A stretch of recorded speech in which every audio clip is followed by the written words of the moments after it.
Welcome to the Chop Seat, where Braves country meets the big leagues. Your host Vic is here to break down everything from truest heart to the top of the standings across the league. From walk-offs to wild trades, this is your seat for everything baseball, but a heavy dose of chop. So grab your glove and settle in, because the Chop Seat is open.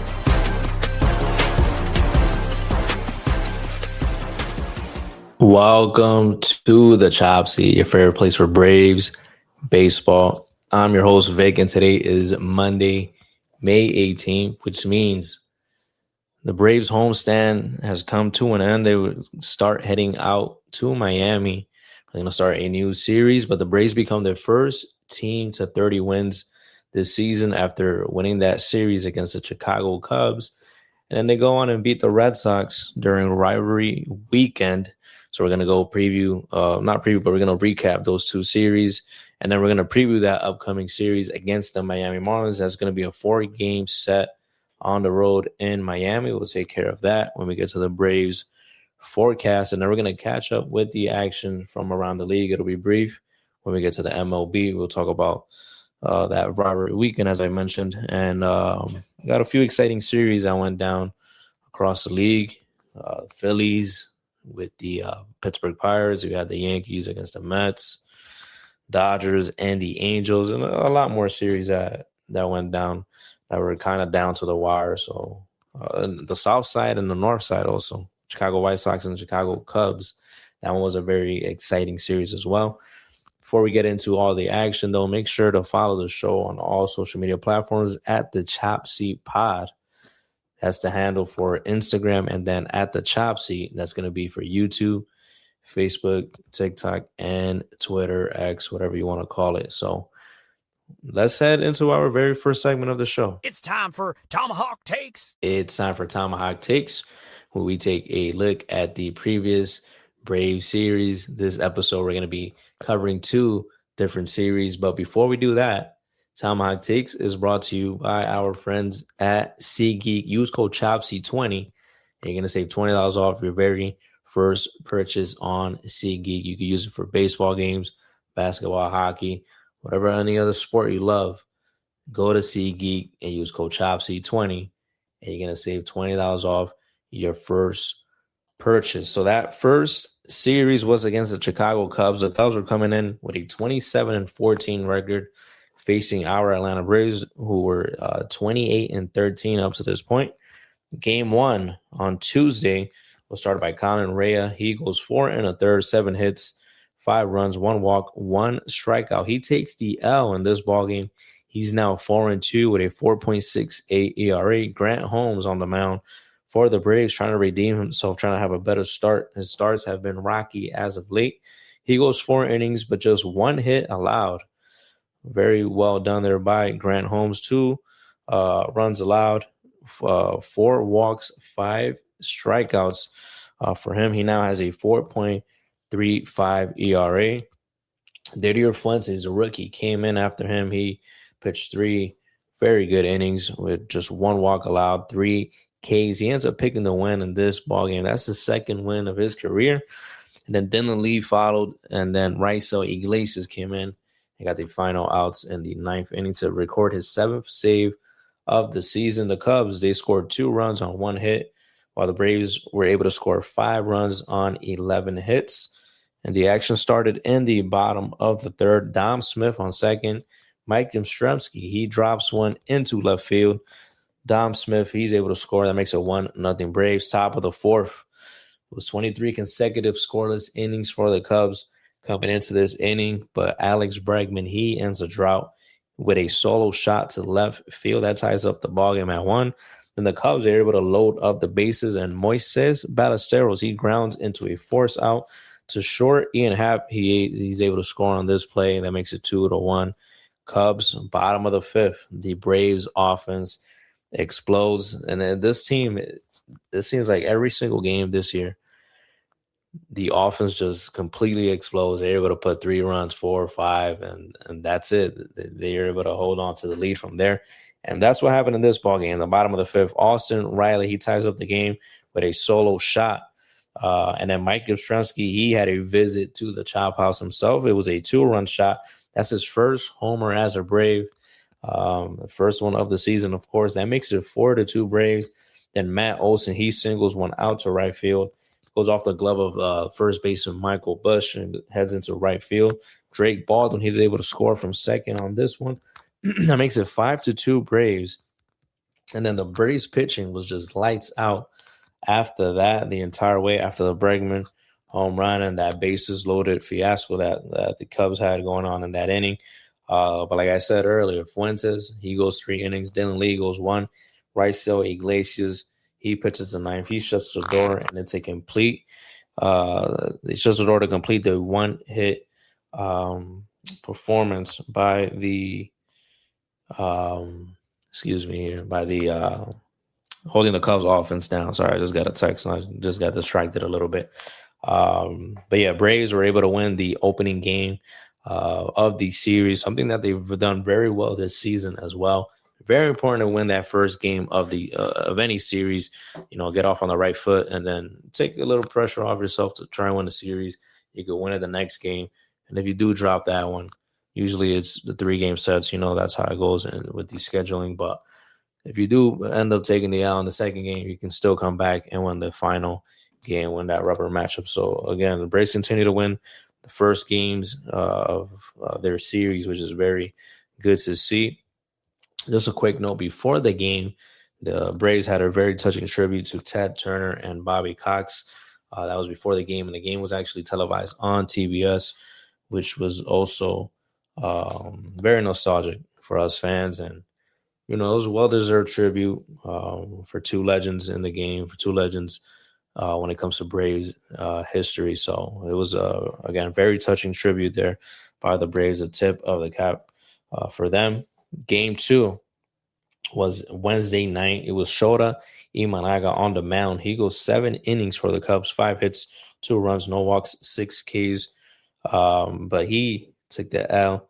In this one, he's now 4-3 with a 2.32 ERA. J.R. Ritchie, the rookie, on the mound for the Braves.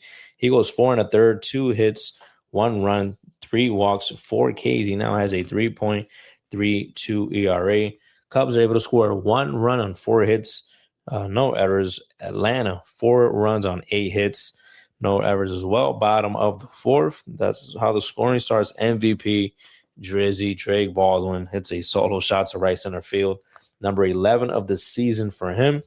That makes it 1-0. 1-0 Braves. Top of the 5th, Nico Horner. He delivers an RBI single to tie up the ballgame. Bottom of the 8th, Michael Harris. He grounds one to second base. Nico Horner, he tries to glove flip the ball to first.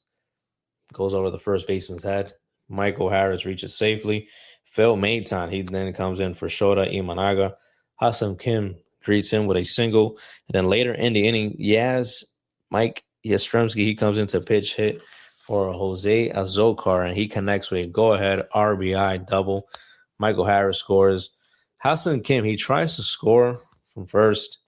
He is gunned out at the plate, but still the Braves are able to take the lead with that big hit from Yastrzemski. That makes it 2-1 Braves. And then Mauricio Dubon, this guy has been stellar since joining the Braves. And it's crazy to say that we got him for trading Nick Allen. It was a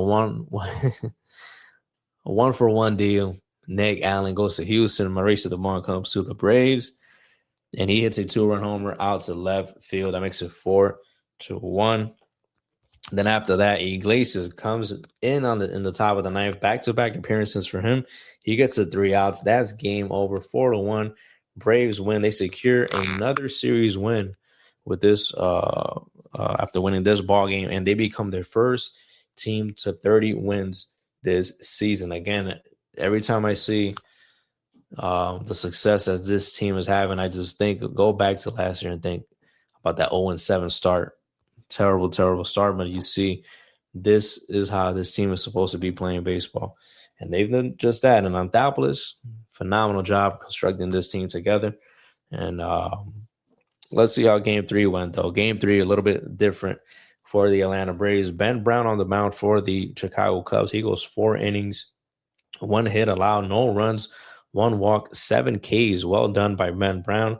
Chris Sale, the Braves ace, on the mound. He goes 6 innings, 5 hits, just 1 run allowed, It was not an earned run. He gave up 2 walks and 8 Ks. He gets the L in this ball game. The Braves end up losing 2-0. They get shut out in this ball game. Just the second time they've been shut out this season. But Chris Sale, again, now 6-3 with a 1.96 ERA. The Braves are just not able to give him some run support in this ball game. Top of the 6th, there was no scoring until the top of the 6th. A threat. It was a threat in the first, the top of the first, but Chris Sale, he was able to neutralize the threat and get out of that inning. But, he allows a leadoff walk to Ian Happ. And the next batter, Seiya Suzuki, he reaches safely on a throwing error by Ha-Seong Kim. He tried to shuffle the ball, the ground ball after to Ozzie, and it was just too high. The shuffle was too high. Ozzie is not that tall. He tries to get it went over his head, guys. Ian Happ advances to third base. And then Matt Shaw, he grounds into a force out. Ian Happ is able to score on that one. That makes it 1-0 Cubs. And then top of the 8th, Ian Happ, he's back to cause another ruckus. He hits one over the wall in right field. That was off of Reynaldo Lopez, who came in relief. It makes it 2-0 Chicago. And that was a ball game. Again, like I said, the Braves offense was shut out. They had nothing going for them here. Cubs scored 2 runs on 6 hits. The Braves, no runs on 5 hits. Offense was completely shut down in this one, but it's going to happen. It's going to happen. You're not going to win every single ball game. We know that. You do want to win it with Chris Sale's on the mound, but last few starts, Chris Sale starts, they haven't been able to win the ball games. It's just weird, but hopefully he's able to get back on track. But again, he didn't do a bad job. That 1 run scored on the error, so not a terrible job at all. And he only allowed 5 hits, so it wasn't like he was getting rocked left and right. But again, Cubs end up taking this one. It's all good though because the Braves had already won the series to this point. And then that was Tuesday to Thursday, so then we had a series starting on Friday for the Braves, which opened up Rivalry weekend. It was the Boston Red Sox coming into town, the struggling Boston Red Sox. I'm actually surprised they've been playing this bad this season. I thought they were going to be better than this, but again, there's still early, still time to turn it around. We'll see if they're able to do that, but they come into Atlanta with an 18-25 record. Braves sitting at 30-14 after taking the 2 games from the Cubs. And Friday night to open up Rivalry weekend. It was kind of early on the mound for the Boston Red Sox. He went 5 innings, 5 hits, 2 runs, no walks, 6 strikeouts. He now has a 3.21 ERA. Spencer Strider was on the mound for the Braves. He goes 5 innings and a third, 3 hits, 1 run, 3 walks, 4 Ks. He now has a 2.45 ERA. It was all hands on deck for the bullpen. We'll look at the guys who came in from the bullpen a little bit later. And the Red Sox, they came into this series losing 4 of the 6. So again, they were on a slide. They've been sliding all season, but they've been on a little bit more of a slide. And bottom of the first, to not help the cause, is Drake Baldwin. He connects with a homer out to dead center. So Donnie Rafaela, the center fielder, he makes a leaping attempt to try and catch that ball. Ball actually hits his glove. Still goes over the wall, though. Goes over the wall. That's a home run. That's number 12 of the season for Drake Baldwin. This guy is a menace out there on the diamond. That gives the Braves the early 1-0 lead. Bottom of the 4th, Michael Harris, he hits one for himself over the right center field wall. That's number 8 of the season for him. That makes it 2-0 Braves. Top of the 6th, though, the Red Sox, they score 1 on a Mickey Gasper RBI single. That makes it 2-1. And then top of the 7th, Marcelo Meyer hits a home run to left field off for Tyler Kinley. That ties up the ballgame. Top of the 9th, Red Sox with a chance. 2-on and 2-out for Andrew Monasterio, but Raisel Iglesias, he ends up striking him out to end the threat. Top of the 7th, great job by Didier Fuentes, the rookie, coming in the top of the 10th inning. He does not allow a run. It's not an easy task when you got that ghost runner out there starting the inning, but he's able to get out of the inning without allowing any runs. And then bottom of the 10th, Mike Yastrzemski, he hits one to left center field, rolls all the way to the wall. Hassan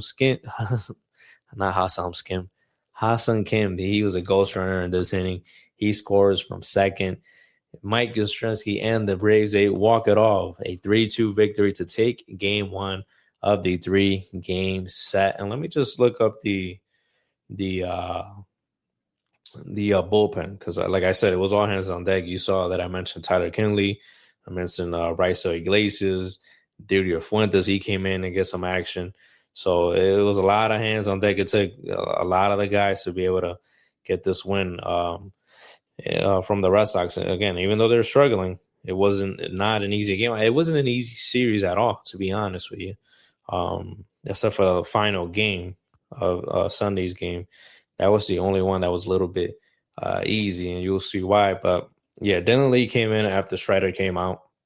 Then it was Tyler Kinley, then I was going to say Ranger Suarez, Robert Suarez, then Raisel Iglesias, and then Didier Fuentes, who ends up getting the third win of the season for him. So, again, all hands on deck. Very great job by the bullpen. They continue to do a phenomenal job day in and day out. And then that carried on to game number 2 of the set. It was Peyton Toley on the mound for the Boston Red Sox. He goes 8 innings. Great performance by him. 8 innings, 4 hits, 2 runs, 1 walk, and 3 strikeouts. He gets to win in this ballgame. He's now 2-2 with a 2.05 ERA.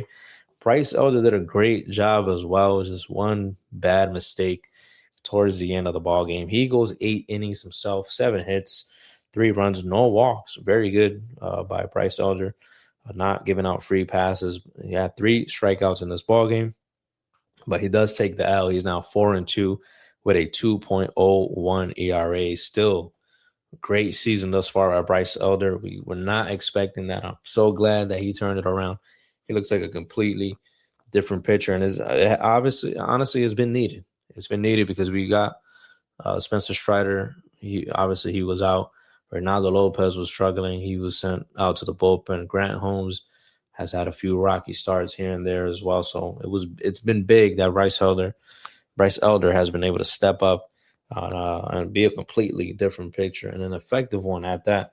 But again, bottom of the first, this is how the action started. Of course, it's Drake Baldwin. This time he was leading off. This game he was leading off.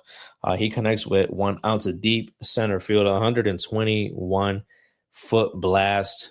Another home run. That's makes it 1-0 Braves. Top of the 4th. The Red Sox, they do load up the bases. Masataka Yoshida, he hits a fly ball out to left field. Mauricio Dubon, he's there. He makes a throw home. Very close play, but the runner is called safe. Braves and Walt Weiss and the Braves, they review the play. They challenge it, but it's not overturned. Call is upheld. That is how the Red Sox tie up the ball game. Bottom of the 5th, number 9 hitter Jose Azocar. He's coming in and coming into the plate. He hits a 2-out double. And then, of course, Drake Baldwin, he drives him in with an RBI single. Zokar had 2 hits in this ballgame. Drake Baldwin had 2 hits.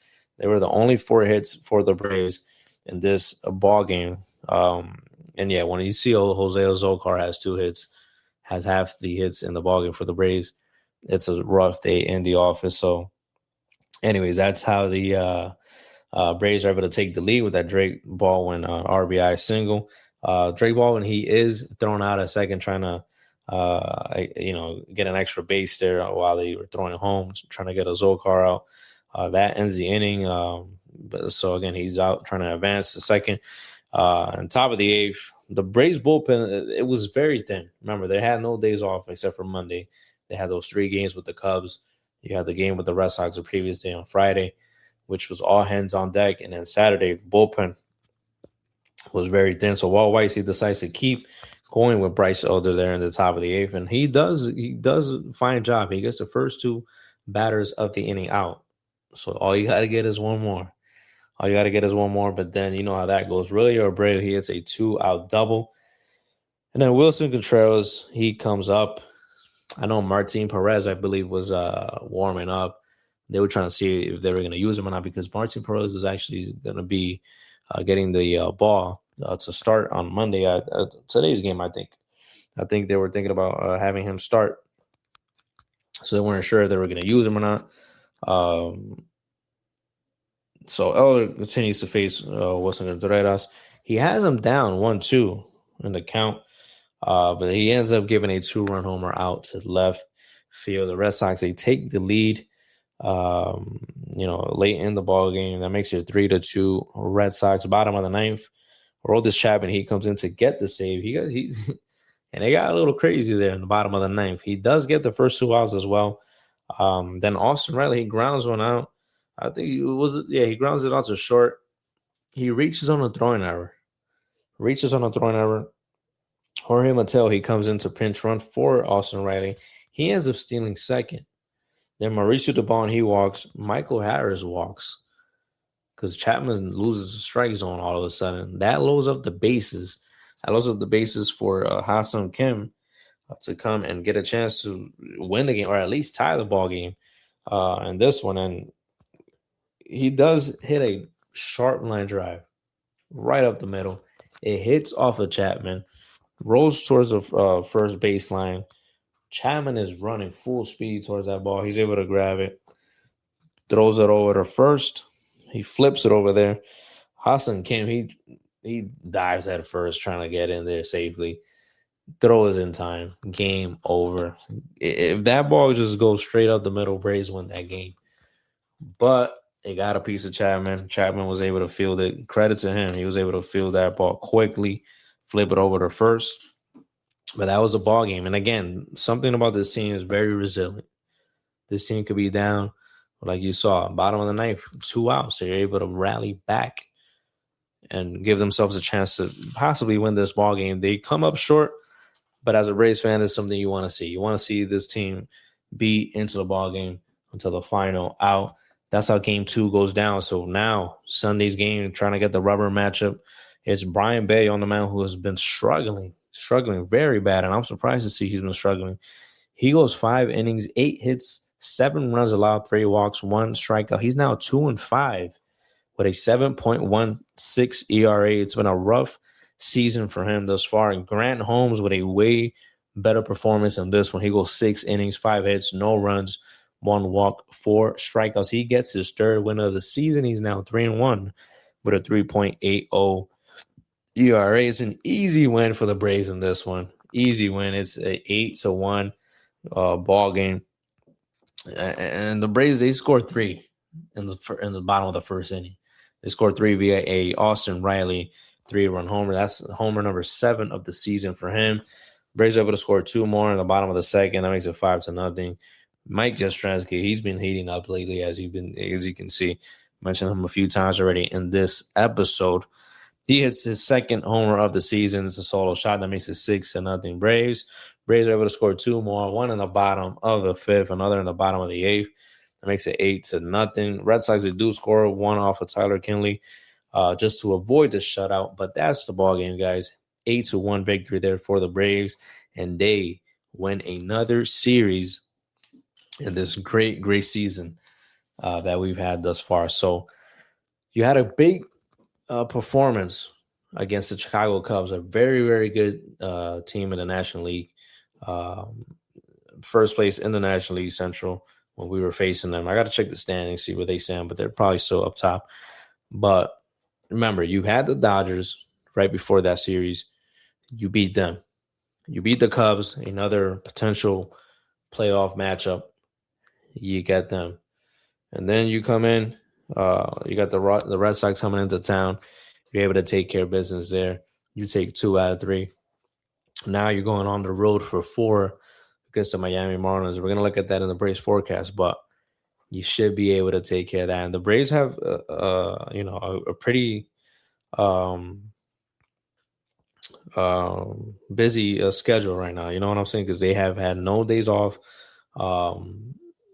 They're going to have the next day off. This is what I want to say. The next day off is going to be after this Miami Marlins series coming up. They're going to play 3 with the Nationals, and then they get a day off. So they got about since the beginning of the Chicago Cubs series, they're going to have I think it's 13 straight games in 13 days. So That's why you got to be careful with the bullpen. You got to make sure you give some guys some rest. If you do have a big win like we saw on Sunday, 8-1 victory, that helps the cause when you're able to get some of the bullpen guys some time off and not use all your main guys. So we'll see if the Braves can continue to win big. That'll definitely help out the bullpen until they get the next day off. When it comes to Braves news, big news, Ronald Acuña Jr., he's been reinstated from the IL. Kyle Farmer is now heading to the 10-day IL. In response to that, he is going out with a strained right forearm. Talk about a phantom IL stint. That's what I think it is, because how convenient is that? How convenient is that? But listen, if Anthopoulos is saying it, he's saying it for a reason. If he found a loophole in the system, hey, credit to him. But I'm just thinking how convenient that Kyle Farmer goes down now when Acuña is being reinstated once again. But anyways, that's all we have for the Tomahawk Takes portion of the show. Now let's head into our next segment. It's time for your Braves forecast. It's time for the Braves forecast, where we look at the upcoming Braves series. And as we mentioned earlier, it's a 4-game set on the road against the 21-26 Miami Marlins. They are currently 4th in the NL East. Game 1 starts tonight, 6:40 p.m. start time. J.R. Ritchie on the mound, 1-0 record with a 3.32 ERA, going up against Max Meyer, who's had a pretty good season thus far, 3-0 with a 3.21 ERA. Martin Perez, he will be pitching game 2. That's going to be on Tuesday, 4:10 p.m. Why is it at 4:10? I have no clue. I don't know why it's not like they're traveling the next day. I don't know what's going on. But it's going to be a lefty-lefty matchup. It's going to be Martin Perez, 2-2 with a 2.25 ERA. He's going up against Braxton Garrett. Game 3, 6:40 p.m. That's on Wednesday night. It's going to be Chris Sale on the mound for the Braves. He's 6-3 with a very, very good, very impressive 1.96 ERA. He's going up against Jansen Junk for the Miami Marlins, 2-4 with a 4.14 ERA.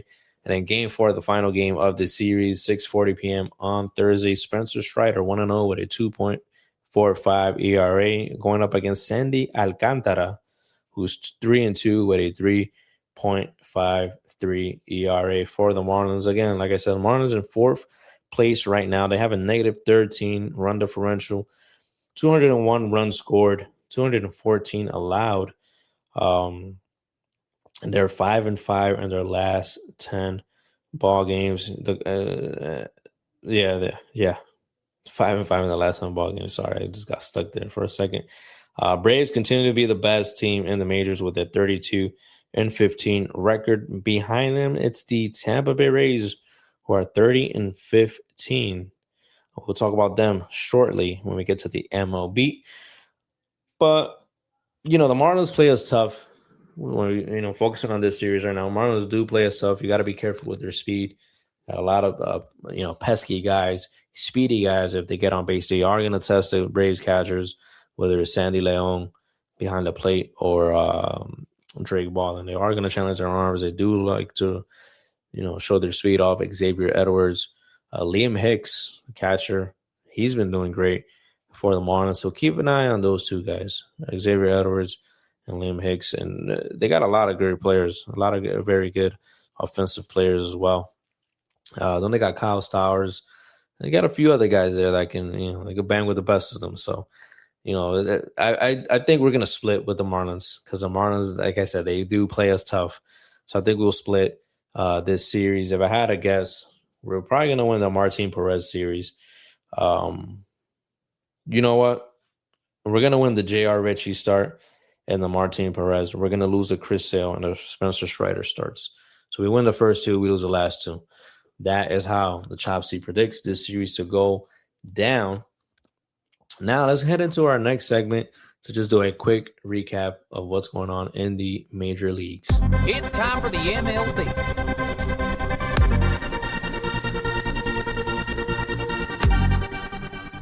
Welcome to the MLB, where we catch up with the action from around the league. And around the league, the New York Mets rivalry weekend hosting the New York Yankees in Queens. The Mets are able to take 2 out of 3 from the visiting New York Yankees. How? I don't know how. But they were celebrating. They were going crazy in that final game where they walked it off. They were looking like they won the World Series, guys. That's how crazy they were going. Let's see if they can keep that same energy, try to get back on the road to 500. Talking about getting to the road to 500, the Philadelphia Phillies, they sweep the Pirates, the battle for Pennsylvania. They have now won 4 games in a row, and they are now 24-23 after starting 9-19. Talk about flipping things around. Impressive. You got to give them credit. You got to give those guys credit. They've been doing their thing.